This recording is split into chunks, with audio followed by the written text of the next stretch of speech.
আসসালামু আলাইকুম রহমতুল্লাহ। আমাদের যারা ওই বিল্ডিংয়ের কাজ দেখা যাচ্ছে 1 বছর 2 বছর বন্ধ থাকে, তখন আমরা রং বেশি করে মেরে থাকি। তো আমাদের একটা কাজ করতে হবে কি, রং দিতে হবে, দিলেও কিন্তু বেশি না, একটা টান দিতে হবে, বেশি টান দেওয়া যাবে না।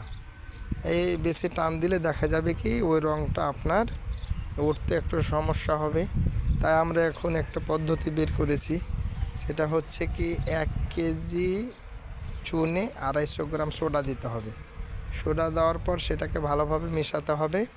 মেশার পরেই সঙ্গে সঙ্গে ওই রঙের উপরে লাগিয়ে দিতে হবে। তার 1 ঘন্টা পর আবার তার ব্রাশ দিয়ে ঘষা দিতে হবে। তো আলহামদুলিল্লাহ এতে অনেকটা ভালো মতন উঠবে ইনশাল্লাহ।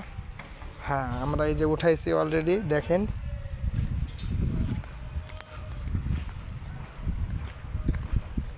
দেখা যাচ্ছে কি প্রায়